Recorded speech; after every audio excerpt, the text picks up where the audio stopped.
Hello à toutes et à tous et bienvenue dans ce deuxième épisode de Journal d'une voix off. Je vous ouvre les portes de mon métier de voix off en ligne. Je vous partage les coulisses, les bonnes pratiques et des conseils concrets issus de ma propre expérience et de mes différentes formations. Si vous ne me connaissez pas et vous devez être nombreux, je suis Audrey Lemeur, voix off en ligne depuis 2017. J'enregistre ici dans mon propre studio et je collabore avec des clients de France et du monde entier. Si vous êtes intéressé, si vous souhaitez en apprendre plus sur mon métier, n'hésitez pas à vous abonner et à activer la cloche. Aujourd'hui, pour ce deuxième épisode, j'avais envie de continuer à parler des bases. Et les bases pour moi et pour la voix off, c'est déjà de savoir comment fonctionne sa voix. Et donc, je vais vous parler du mécanisme de la voix. Pourquoi ?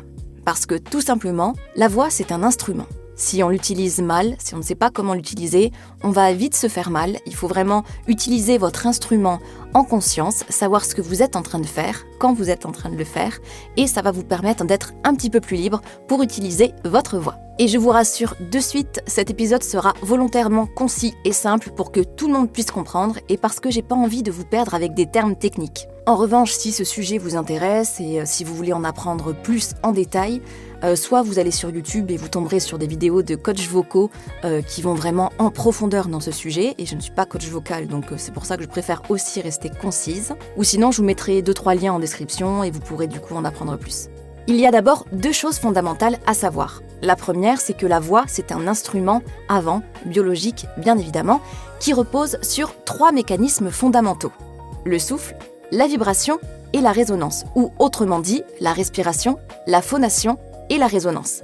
Ce mécanisme répond à un ordre précis, ce qui fait que si on essaye de sauter une étape, il y a forcément un problème qui va se passer, et soit on va se blesser, soit on va compenser avec la gorge, mais en tout cas, on va se faire mal, et c'est pas le but. Je vais vous mettre des schémas, et je vais vous expliquer sur les schémas les différentes étapes. Première étape, le souffle, la respiration. Tout commence par le souffle. L'air va rentrer dans vos poumons à l'inspiration, et sous les poumons se trouve un grand muscle en forme de dôme, le diaphragme. Quand il se contracte à l'inspiration, il descend, ça permet aux poumons de se remplir d'air. Quand il se relâche, à l'expiration du coup, il remonte, l'air est expulsé. Le souffle, c'est le moteur. Un souffle stable donne une voix stable. Si on pousse avec la gorge au lieu de soutenir avec le diaphragme, on va vite se fatiguer. La deuxième étape, ça va être la vibration, la phonation. Une fois que votre air est expulsé, il va remonter ensuite par la trachée jusqu'au larynx. Le larynx, en fait, il se situe dans le cou au niveau de la pomme d'Adam. Alors, il faut savoir que les femmes aussi, on a une pomme d'Adam. Et en fait, celle des hommes est juste plus proéminente parce qu'elle est plus grosse. Celle des femmes est juste plus petite. Donc, à l'intérieur du larynx se trouvent les cordes vocales. Quand l'air passe entre elles, elles se mettent à vibrer. Et en fait, cette vibration va produire un son brut. Plus elles sont tendues, plus la voix monte dans les aigus, et plus elles sont relâchées, et plus la voix est grave.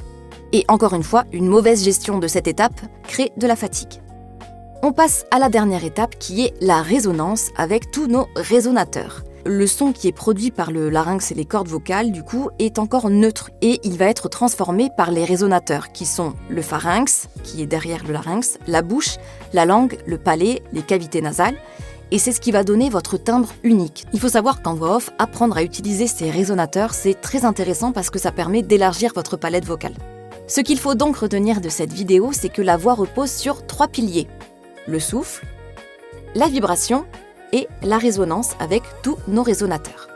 La voix n'est pas magique, elle est mécanique et plus on comprend cette mécanique, plus on gagne en liberté et en contrôle.